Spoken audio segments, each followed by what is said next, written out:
Hello and welcome to the Deception Tips podcast, where you will learn amazing cues to detect deceit that will help you read people like never before. I'm your host, Spencer Kaufman. Let's get started. Welcome to episode 22 of the Deception Tips podcast. You've been on a great journey so far, listening to these podcasts and learning all of these different signs of deception. Hopefully you're starting to notice these signs in yourself and in other people. You're starting to be more aware of body language and what is going on around you. I really hope you've taken advantage of the Deception Tips blog, that you've shared this with other people, and that you maybe have checked out the books that I have available. They're all great resources that you can use to learn more about detecting deception and spotting lies. Last time we spoke about a sign of deception that was twofold. It was a combination of strategy, where you can strategize how to get people to slip up, and a combination of behavioral leakage. In addition, it was also a more advanced sign because it had a sign that took the form of micro-expressions. We spoke of how you could suggest answers or suggest possibilities, short possibilities, not long-winded answers as in suggesting stories to people or playing on their story to get them to think that you are believing them more and to build rapport. No, this was more of a guessing quick, short things such as names or certain categories or ideas or events per se, that you could watch their reactions to your answers, and based upon their split-second micro-expressions of surprise, fear on their face, you would know whether or not you guessed the correct answer. Hopefully you have taken into account that card trick example and maybe have even practiced it a little bit or worked out what you're going to say and what you're going to do. It's an excellent trick. If you can master that, you will learn so much about body language because you are constantly watching the person and spotting different signs and different tells. Don't be afraid to get things wrong. In that circumstance, what's the worst that happens? You go through this whole ordeal and then you choose the wrong card. So what? Big deal. No one will remember it. They may remember that cool trick a week from now or 2 months from now or whatever. It's not going to matter. And then when you improve and you do it again, that's when they're really going to remember because you got the card right. So it doesn't matter. That's a great place for you to be wrong. You don't want to be wrong when you're being lied to and you accidentally don't spot the truth or something happens and then now you're going to be out something or someone could get hurt. You want to be wrong in things that don't matter. So that card thing is an excellent way for you to practice reading people, spotting deception, and there's really no risk if you're wrong. Obviously, if you bet money or something, then there would be some risk. But if you're just doing it for fun, let it be fun and use it to help you learn how to spot people's body language and behavioral leakage. Today, we are going to talk about another cool sign of deception. This one is in the most expressive area of the body. Now, it's the most expressive, but it's also the least watched or the least monitored area of the body. And one of the reasons why it's probably the most expressive is because it is the least watched. People know that this area of the body isn't focused upon, so they allow their leakage to flow freely out of that area. They don't attempt to conceal or mask. Whereas the face, that probably has the most signs on it because there are so many muscles in the face and so many different things that could happen. So really, the face could be the most expressive in terms of the most signs are displayed there. However, most of them are masked, so they're not fully expressed. They're concealed, blocked, masked, stopped, whatever the case may be. When we talked about contempt in episode 19, the contempt oftentimes happens, but then it's masked with a smile. So you may not see that contempt, even though it was expressed. Whereas in this area of the body, it is expressed, and there's no inhibition almost. It just happens because people know, unconsciously or consciously, that they're not watching that. And one of the reasons why they're not watching that is because usually in formal interviews, traditional conversations, interrogations, etc., people are oftentimes sitting in a chair or at a table, under a desk, or not under a desk, but behind a desk, so their legs are under the desk. I just gave you a dead giveaway. Hopefully you figured out what area of the body this is on, because it is the legs. The legs are the most expressive area of the body simply because it's not blocked. It's not filtered. Now, of course, sometimes it is, but the point is that If you are watching deception, you have a better chance of seeing leakage if you see the legs because the leakage is not filtered.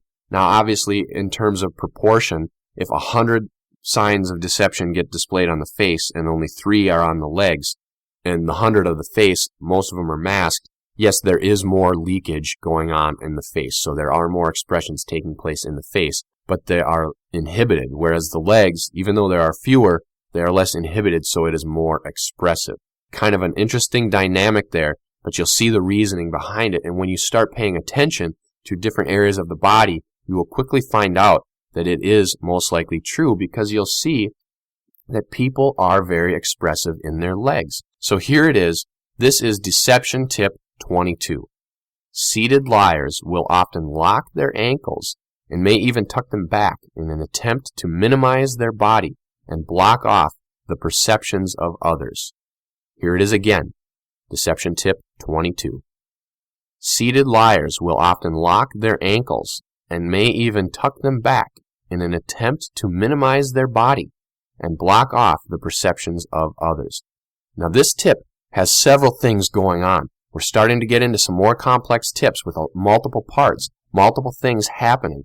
They're almost clusters in and of themselves. In fact, this one, if you see this, this is a behavioral cluster. We've got locking ankles, tucking them back, minimizing the body. That's 3 signs in and of itself. So if you see that, there's a pretty good indicator that something's going on. Now with this instance, it is just like in episode number 1 when we were talking about folding the arms. This instance it's like folding the arms, but it's folding the legs. So it's not always an indicator of deception. And even if you see this cluster, it doesn't mean that someone's lying. They could be feeling something else. They could be feeling a different emotion. Something else could be happening. And we are going to talk all about it and what could be going on there after this. It doesn't take long to read, and it's filled with tips on detecting deception. It's Spencer Kaufman's Deception Tips ebook and contains over 100 cues to detecting deception. Available on Spencer Kaufman's website or any major retailer.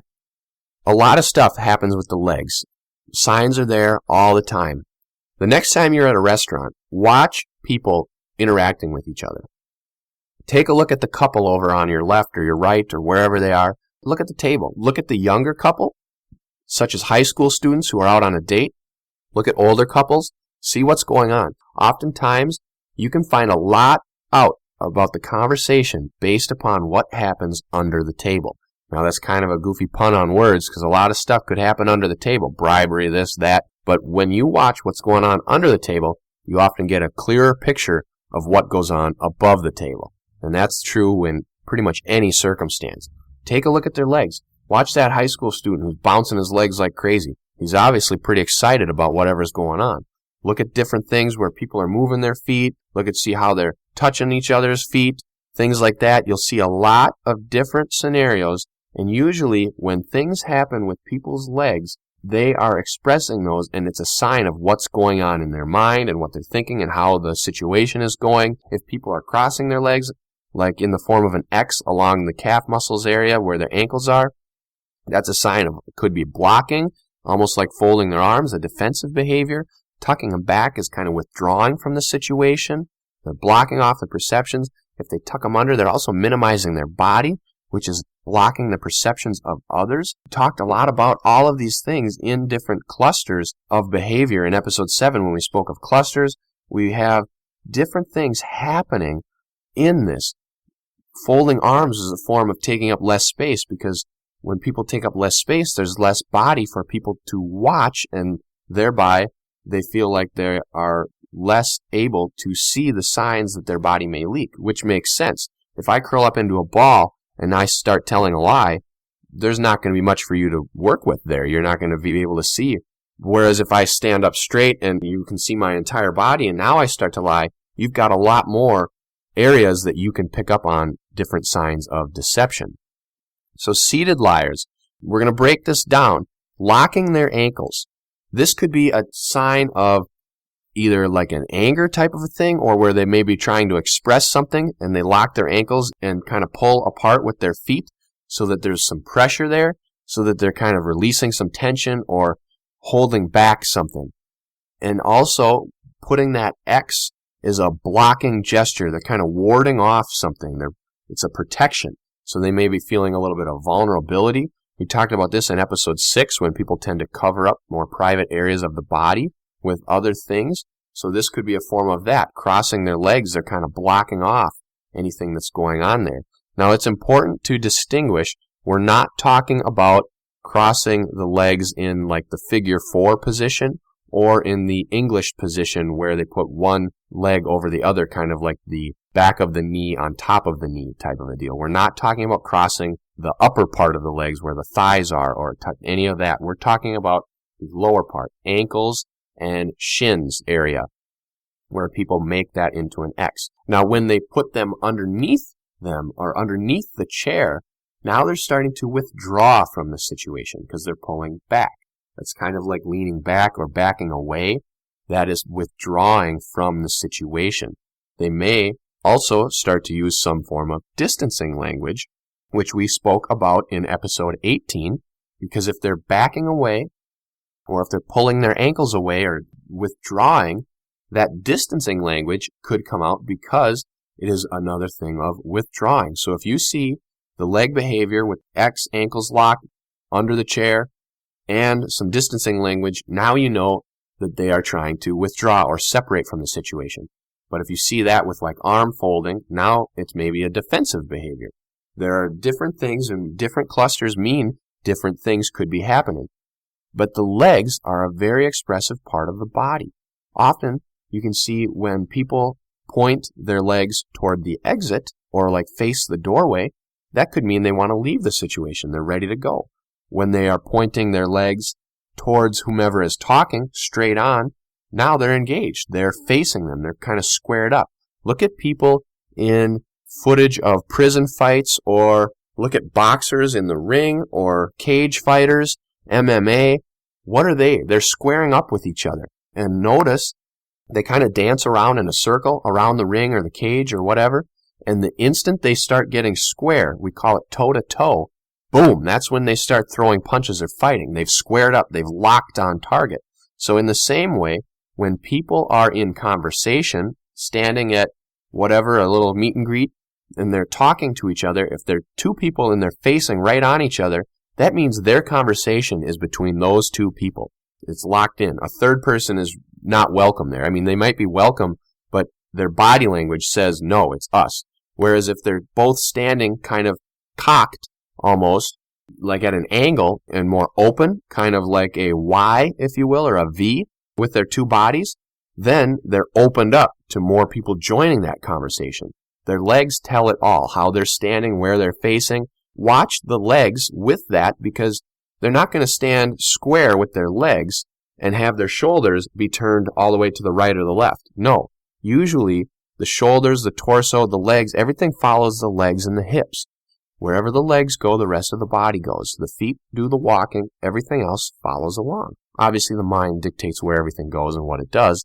But the point is, watch the legs. You will see a lot of indicators of deception and of the rest of the body. If people are opened up in conversation, their legs will be apart, facing outwards. If they're closed in a conversation, they're locked in. They're square. Similarly, when people are sitting, like let's say a college classroom or a high school classroom, watch the people's legs. Go into any high school classroom or college classroom, see how people are sitting, watch what they're doing. If they're square in the desk facing up to the teacher at the front, they probably want to be there. They're taking in the information. If they're facing toward the exit, they probably want to leave. If they've got their ankles locked or something is going on there, withdrawn from the situation, they could be withholding something. This is a popular withholding gesture. They want to say the truth, but they're locking their ankles and tucking them back as kind of a keeping it in. They're trying to hold what's inside. It's very similar to folding the arms. So pay attention for that sign. And just like with folding the arms, watch for additional signs to see what this leg gesture could be meaning, because there are a variety of different meanings. And fortunately for you, for me, and for everybody else who is watching this sign of deception take place, there always will be more than one sign, and you can use those other signs to take it in a direction. This would be like getting in the car, and then if you see folding the arms, now you're turning this way. If you see something else, you're turning that way. If you see them step back, you're turning that way. So this is the first sign, and then you can take different paths based on what other signs in the cluster you see. So make sure to watch for those clusters. I want to thank you for listening to this week's episode of the Deception Tips Podcast. I encourage you to share it with your friends, subscribe to the feed, check out the Deception Tips blog, and take a look at the books I have available. And as always, tune in next week for a new Deception Tip.